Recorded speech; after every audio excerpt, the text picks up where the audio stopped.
Hello all welcome to IAC. ఇటీవల G20 summit అనే దాన్ని భారతదేశం జాతీయ వేదికపై అంతర్జాతీయ పరంగా ప్రతిష్టాత్మకంగా సక్సెస్ఫుల్గా మనకి నిర్వహించడం జరిగిందని తెలుసు. ఇప్పటికే చాలా మందికి మనకి ఈ G20కి సంబంధించిన డీటెయిల్స్ కావచ్చు, G20కి సంబంధించిన పలు అంశాలు కావచ్చు తెలుసు. అయితే ఈ వీడియోలో G20కి సంబంధించి ఒక పాస్ట్ బ్యాక్గ్రౌండ్ అంటే G20 ఏర్పడడానికి గల కారణాలేంటి, ఇది ఇంత బలంగా with respect to the time period అంతర్జాతీయ పరంగా ఎదగడానికి ఉన్న మెయిన్ కారణాలేంటి, భారతదేశం ఈ G20 సమావేశాన్ని ఇంత ప్రతిష్టాత్మకంగా తీసుకుని నిర్వహించడానికి వెనకాల ఉన్న రీజన్స్ ఏంటి, ఇన్ని రోజులు ఈ G20 సమావేశాన్ని భారతదేశం వివిధ ప్రాంతాల్లో నిర్వహించుకుంటూ వస్తూ అండ్ న్యూఢిల్లీ డిక్లరేషన్ వరకు తీసుకొచ్చి ఆ దిశగా ఎలాంటి అవుట్కమ్ని తీసుకొచ్చింది. ఈ వీడియోలో ఒకటి G20కి సంబంధించిన పాస్ట్ బ్యాక్గ్రౌండ్ని, అలాగే G20 ప్రెసిడెన్సీని భారతదేశం ఈ సంవత్సరం చేపట్టినప్పుడు వచ్చిన అంశాలని, ఈ రెండింటినీ కూడా ఇదే వీడియోలో డిస్కస్ చేసుకునే విధంగా ఒకసారి మనం చూద్దాం. G20 ఎలా ఏర్పడింది అనేది తెలుసుకోవాలి అంటే దాని యొక్క హిస్టారికల్ బ్యాక్గ్రౌండ్ అనేది మనకి తెలియాల్సిందే. మొదటి ప్రపంచ యుద్ధం, రెండవ ప్రపంచ యుద్ధం ఇలాంటివన్నీ కూడా 1960కి ముందరే జరిగాయి. 1960కి ముందర ప్రపంచంలో చాలా శక్తివంతమైన అంతర్జాతీయ సంస్థలు ఏర్పడ్డాయి. మొదటి ప్రపంచ యుద్ధం తర్వాత మనకి లీగ్ ఆఫ్ నేషన్స్ అనేది ఏర్పడింది. రెండవ ప్రపంచ యుద్ధం తర్వాత ఐక్యరాజ్య సమితి అనేది ఏర్పడింది. వీటితో పాటుగా అప్పట్లోనే అంతర్జాతీయ కార్మిక సంస్థ కావచ్చు, అలాగే వరల్డ్ బ్యాంక్, IMF లాంటివి కూడా ఏర్పడ్డాయి. అప్పటి నుంచి ఇప్పటి వరకు కూడా ప్రపంచంలో అతి శక్తివంతమైన ఒక సైనిక సహకార కూటమిగా చెప్పుకొని నార్త్ అట్లాంటిక్ ట్రీటీ ఆర్గనైజేషన్ లేదా నాటో లాంటివి కూడా అప్పట్లోనే ఏర్పడ్డాయి. ప్రపంచంలో ఇంత శక్తివంతమైన అంతర్జాతీయ సంస్థలు 1960కి ముందర ఉన్నా అప్పటి నుంచి అంటే 1960s నుంచి స్టిల్ ఈ రోజు వరకు కూడా ప్రపంచంలో పలు కూటములు ఏర్పడుతూ ఉంటూనే ఉంటున్నాయి. ఒకటి చెప్పాలంటే G7, దాని తర్వాత G20, దాని తర్వాత BRICS, Shanghai cooperation organisation, Asian summit, south east Asian nations, ఇలా చెప్పాలంటే మనకి ఈ ప్రజెంట్ జనరేషన్లో, ఈ ప్రజెంట్ ట్రెండ్లో క్వాడ్ సమిట్ లాంటివి కూడా ఏర్పడ్డాయి, క్వాడ్ కూటమి లాంటివి కూడా ఏర్పడ్డాయి. ఇలాంటి కూటములు ఏర్పడడానికి ఉన్న వెనకాల ఒక మెయిన్ బలమైన రీజన్ ఏంటి, what is the main reason behind about these kind of summits which is established with respect to the time period అని అనుకుంటే దానికి బలమైన కారణం ఫినాన్షియల్ క్రైసిస్. ఆర్థిక సంక్షోభాలు, కొన్ని కంట్రీల యొక్క ఆర్థిక విధానాలు అండ్ ఫినాన్షియల్ ఇష్యూస్గా చెప్పచ్చు. 1960, 1980 మధ్యలో ప్రపంచంలో ఏర్పడిన కొన్ని ఆర్థిక సంక్షోభాలు, ఆర్థిక విధానాలు G7 అనే ఒక పవర్ఫుల్ కూటమి ఏర్పడడానికి కారణాలయ్యాయి. అండ్ మనకి చెప్పాలంటే అమెరికా అధ్యక్షుడు 1970 ఆ ప్రాంతంలో రిచర్డ్ నిక్సన్. ఈయన అమెరికాని కంప్లీట్గా డెవలప్ చేయడం కోసం అండ్ ఉద్యోగాలు, ఉపాధి కల్పన లాంటివి కల్పించడం కోసం ఒక కొత్త ఆర్థిక విధానాన్ని 1970-73 మధ్యలో అమెరికాలో ప్రవేశపెట్టడం జరిగింది. ఇది నిక్సన్ పాలసీగా, నిక్సన్ ఆర్థిక విధానంగా USAలో ప్రవేశపెట్టారు. కానీ ప్రపంచంలోని కొన్ని వెస్ట్రన్ కంట్రీస్కి ఇది నిక్సన్ పాలసీగా కాకుండా నిక్సన్ షాక్గా మారింది. అమెరికా అధ్యక్షుడైన రిచర్డ్ నిక్సన్ 1970-1973 మధ్యలో ఏవైతే ఆర్థిక విధానాల్ని తీసుకొచ్చారో ఆ ఆర్థిక విధానాలు USAకి సంబంధించి ఎంప్లాయ్మెంట్, అలాగే లివింగ్ ఆఫ్ కాస్ట్, అలాగే డెవలప్మెంట్ ఇలాంటి అంశాలకి సంబంధించిన పిల్లర్స్గా నిలబడతాయి అనేది నిక్సన్ యొక్క వాదన. కానీ మిగతా కంట్రీలకి అవి కరెన్సీ ఎక్స్చేంజబిలిటీ, లేకపోతే ఎంప్లాయ్మెంట్ డిక్లరేషన్, లేకపోతే ఇంకొక విధంగా నెగటివిటీగా ఇంపాక్ట్ అవ్వడం మొదలుపెట్టాయి. అప్పట్లో ఆ అధ్యక్షుడు తీసుకొచ్చిన ఈ ఆర్థిక విధానం ప్రపంచంలోని శక్తివంతమైన, అభివృద్ధి చెందిన, భౌగోళిక పరంగా, రాజకీయ పరంగా కూడా ప్రపంచంలోని ధీటైన దేశాలకి ఒక షాక్ని మిగిల్చింది. ఏదైతే నిక్సన్ ఇచ్చిన షాక్ ఉందో అది ప్రపంచంలో చాలా దేశాలకి ఇలాంటి కూటమిని ఏర్పరచడానికి ఒక రీజన్ అయిందని కూడా చెప్పొచ్చు.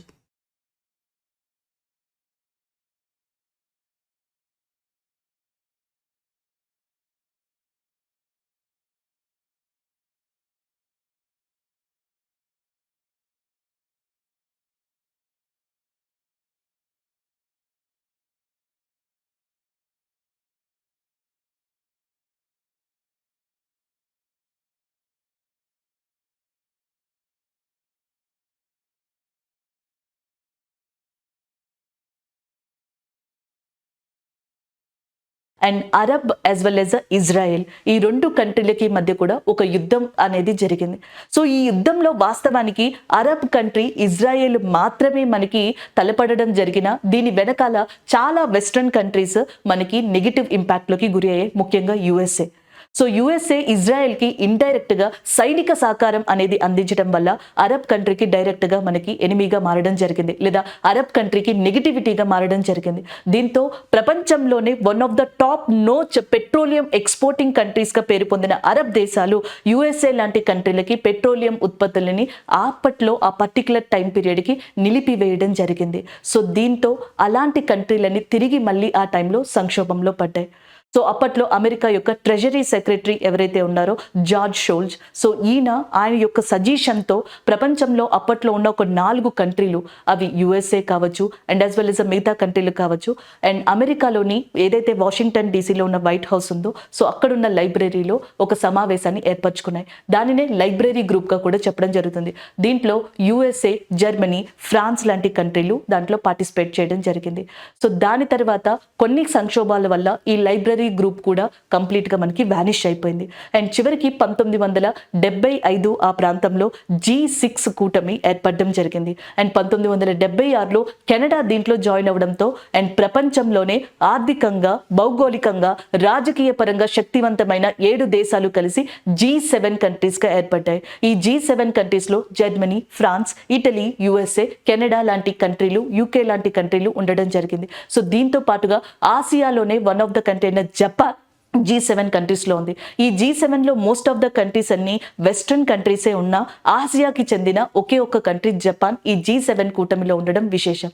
అంతేకాకుండా 2023లో G7 యొక్క సమావేశాలు అనేవి ప్రతిష్టాత్మకమైన, చారిత్రక పరంగా ఇంపార్టెన్స్ ఉన్న హిరోషిమా అనే ప్రదేశంలో నిర్వహించడం జరుగుతుంది. 1973 ఆ ప్రాంతంలో ఈ యుద్ధం అరబ్ ఇజ్రాయెల్ మధ్య మనం ఇందాక ఏదైతే డిస్కస్ చేసుకున్నామో అలా ఈ 2 కంట్రీస్ మధ్య జరిగిన, వాస్తవానికి దీని ఎఫెక్ట్ అనేది అండ్ ఇజ్రాయెల్తో సన్నిహిత సంబంధాలున్న యునైటెడ్ స్టేట్స్కి, నెదర్లాండ్స్కి నెగిటివ్గా చాలా ఇంపాక్ట్ అనేది ఇచ్చింది అని చెప్పొచ్చు. అలాగే ఎక్కువగా ఎఫెక్ట్ అనేది దాని మీద పడిందని కూడా చెప్పొచ్చు, ఎస్పెషల్లీ క్రూడ్ ఆయిల్, పెట్రోలియం లాంటి విషయాలలో.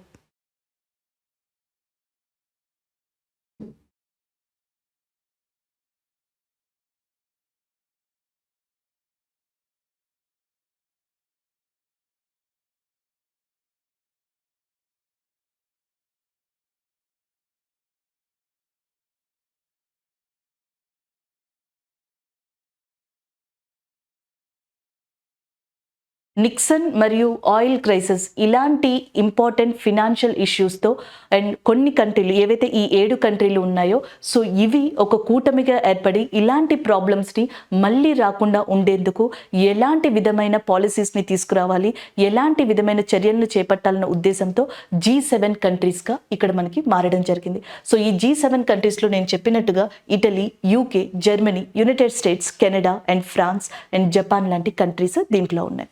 అలాగే నెక్స్ట్ మీ ఎగ్జామ్ పాయింట్ ఆఫ్ వ్యూలో సో వీటికి సంబంధించిన ప్రైమ్ మినిస్టర్స్ కావచ్చు, ప్రెసిడెంట్స్ కావచ్చు, వాళ్ళ నేమ్స్ చూసుకోండి.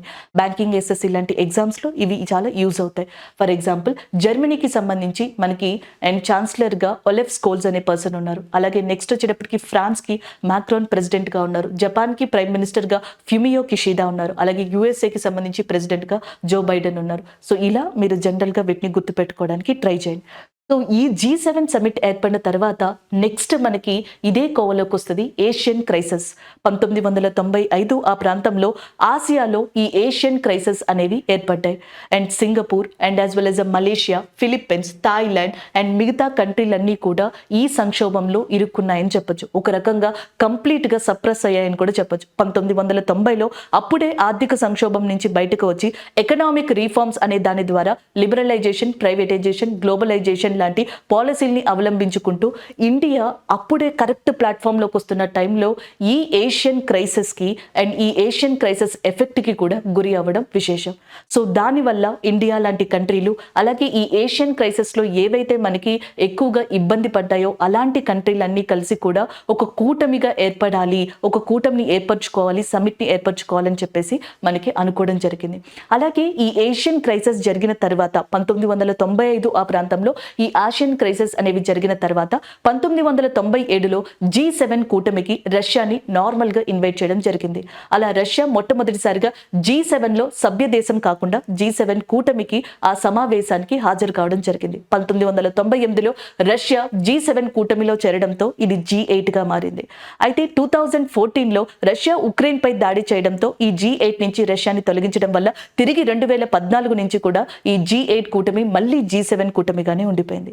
అలా చూసుకుంటే G7 G8 యొక్క ప్రస్తావన అనేది చెప్పొచ్చు. 1999లో G7 కూటమి జర్మనీలోని బెర్లిన్లో మనకి సమావేశం అయినప్పుడు ఆ G7 కూటమితో పాటుగా నేను ఇక్కడ చూపిస్తున్న ఈ కంట్రీలన్నీ కూడా సమావేశం అవ్వడం జరిగింది. సో దాంతో మనకి G20 అనే ఒక సమిట్ ఏర్పడింది.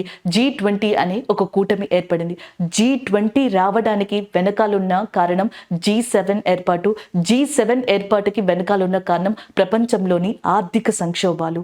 సో ఇది హిస్టారికల్ బ్యాక్గ్రౌండ్ ఆఫ్ G20గా చెప్పొచ్చు. ఇందులో ఆశ్చర్యం ఏంటి అంటే G20 1999లో అండ్ ఒక ఏమంటారు సమావేశంగా ఏర్పడిన సమావేశం జరిపిన అక్కడ ఈ G20 సభ్య దేశాలకి సంబంధించిన ఏ ప్రముఖ లీడర్స్ కూడా ప్రెసిడెంట్ కానీ ప్రైమ్ మినిస్టర్స్ కానీ పార్టిసిపేట్ చేయలేదు.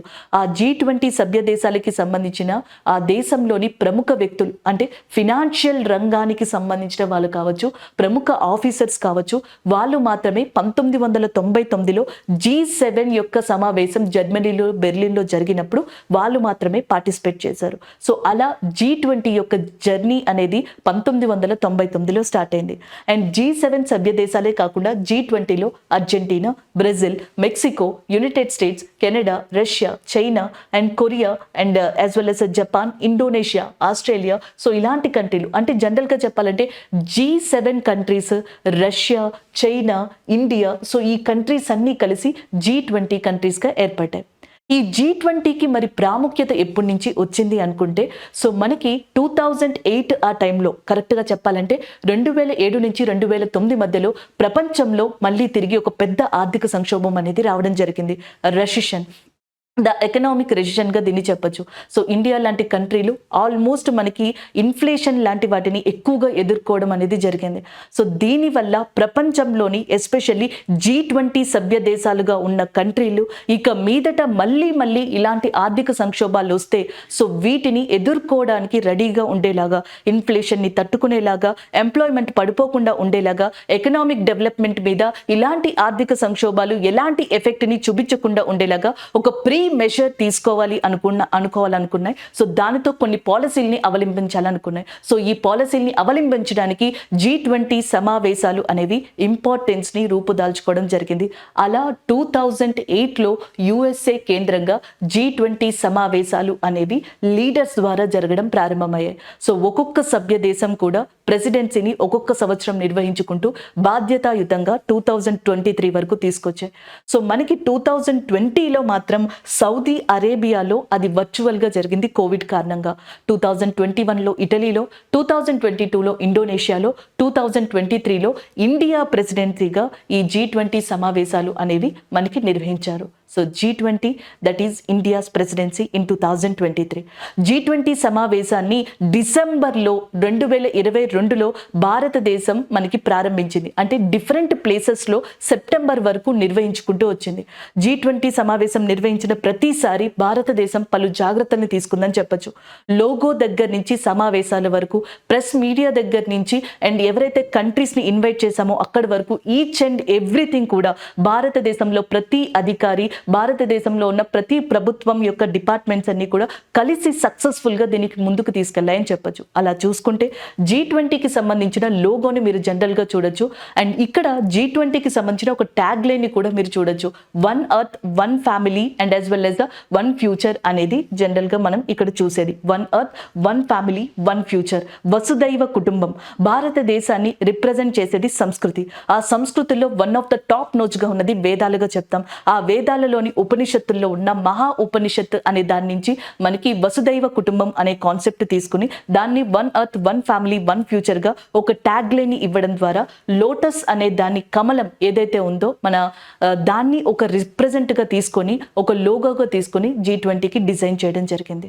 ఈ G20 ట్యాగ్ లైన్ లోగోతో పాటు ఎగ్జామ్ పాయింట్ ఆఫ్ వ్యూలో ఇంకొక ఇంపార్టెంట్ థింగ్ ఏంటి అంటే లాస్ట్ 2 డేస్ ఏదైతే మనకి G20 లీడర్స్ యొక్క సమావేశం జరిగిందో, సో ఆ సమావేశానికంటే ముందర అంటే డిసెంబర్ మంత్ నుంచి ఈ సెప్టెంబర్ మంత్ మధ్యలో భారతదేశంలోని పలు ప్రాంతాల్లో ఈ G20 సమావేశాన్ని మనకి నిర్వహించడం జరిగింది. ఫర్ ఎగ్జాంపుల్ షెర్పా మీటింగ్ అనేది అంటే ఏవైతే G20 కంట్రీస్ యొక్క ఇంపార్టెంట్ మినిస్టర్స్ కావచ్చు, లేకపోతే రిప్రజెంట్స్ కావచ్చు, అఫీషియల్స్, సో వీళ్ళు పాల్గొన్న సమిట్గా దాన్ని చెప్పడం జరుగుతుంది. సో ఈ షెర్పా మీటింగ్ ఏదైతే ఉందో అది జరిగింది ఉదయ్పూర్ రాజస్థాన్లో.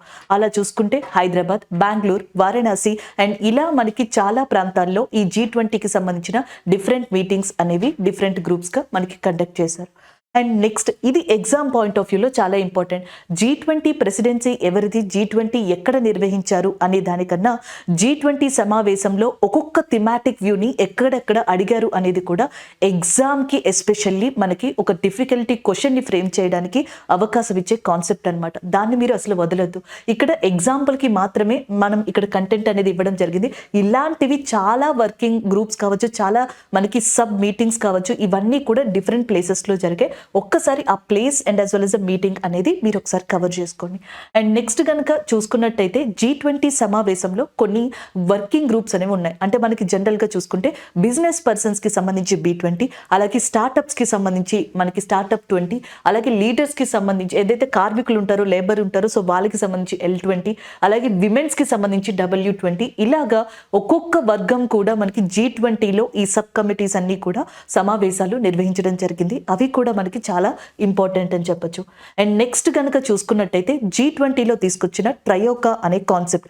మొదట్లో G20కి సంబంధించి ఏవైతే సభ్య దేశాలు ఉన్నాయో వీటినన్నిటినీ కూడా గ్రూప్స్గా విడదీయడం జరిగింది. Group 1, group 2, group 3, group 4. So ఇలా విడదీసి ఒక్కొక్క గ్రూప్లో కొన్ని కంట్రీస్ని రీజనల్ పరంగా ఇతరితర అంశాల పరంగా మనకి అరేంజ్ చేయడం జరిగింది. సో ఏ గ్రూప్లో అయితే ఏ సభ్య దేశాలు అయితే ఉంటాయో అవి ఆ ప్రెసిడెన్సీని నిర్వహించుకునే విధంగా, ఆ కంట్రీస్ మధ్య సమన్వయంతో ముందుకు నడిచే విధంగా ఫ్రేమ్ చేయబడ్డాయి. దాని తర్వాత ట్రయోకా అనే ఒక కాన్సెప్ట్ని తీసుకొచ్చారు. సో ట్రయోకా అంటే లాస్ట్ ఇయర్ G20 సమిట్ని నిర్వహించిన దేశం. లాస్ట్ ఇయర్ ఇండోనేషియా G20 సమిట్ని నిర్వహించింది. ఈ సంవత్సరం G20 సమిట్ని భారతదేశం నిర్వహించింది. అండ్ నెక్స్ట్ ఇయర్ G20 సమిట్ని బ్రెజిల్ కంట్రీ నిర్వహించనుంది. సో ఏదైతే ఆల్రెడీ నిర్వహించిందో అది, అండ్ ప్రజెంట్ ఏదైతే నిర్వహించబోతుందో ఆ కంట్రీ, అండ్ నెక్స్ట్ మనకి ఏదైతే నిర్వహిస్తుందో ఆ కంట్రీ, నెక్స్ట్ నిర్వహించబోతున్న కంట్రీ, ఈ కంట్రీస్ అన్నిటితో కలిపి ట్రయోకా అనే దాన్ని కూడా మనకి కాన్సెప్ట్ని తీసుకొచ్చారు. ఇది ఎగ్జామ్ పాయింట్ ఆఫ్ వ్యూలో చాలా ఇంపార్టెంట్గా చెప్పొచ్చు అనమాట. అండ్ నెక్స్ట్ కనుక చూసుకుంటే G20కి సమిట్కి సంబంధించిన ఇక్కడ ఇంపార్టెంట్ లీడర్స్ని ఇవ్వడం జరిగింది. వాళ్ళు చాలా ఇంపార్టెంట్. G20కి సంబంధించిన ఇంపార్టెంట్ లీడర్స్ భారతదేశానికి ఈ సమావేశం కోసం హాజరయ్యారు. ఒక్క రష్యాకి సంబంధించిన వ్లాదిమిర్ పుతిన్ తప్ప. ఎందుకంటే రష్యా ఉక్రెయిన్కి మధ్య జరిగిన ఏదైతే ఒక సంక్షోభం ఉందో, సో దాంట్లో రష్యా యొక్క వ్లాదిమిర్ పుతిన్ గారి పైన కొన్ని ఆంక్షలు ఉండడం వల్ల ఆయన G20 మీటింగ్కి ఈసారి అటెండ్ కాలేకపోయారు. ఆయన తరపున రష్యాలోని ప్రతినిధులు ఎవరైతే ఉన్నారో సో వాళ్ళు మాత్రమే G20 సమిట్కి హాజరయ్యారు. సో వీళ్ళకి సంబంధించిన పేర్లు అనేవి కూడా ఎగ్జామ్ పాయింట్ ఆఫ్ వ్యూలో చాలా ఇంపార్టెంట్ అండి. అండ్ నెక్స్ట్ కనుక చూసుకున్నట్టయితే G20 లాస్ట్ 2 డేస్ ఏదైతే సమావేశం జరిగిందో అక్కడ G20 డిక్లరేషన్, న్యూఢిల్లీ డిక్లరేషన్ అని చెప్పేసి అంటాం, అది ఎగ్జామ్ పాయింట్ ఆఫ్ వ్యూలో కానీ నార్మల్ టాపిక్గా కానీ చాలా చాలా ఇంపార్టెంట్గా చెప్పొచ్చు.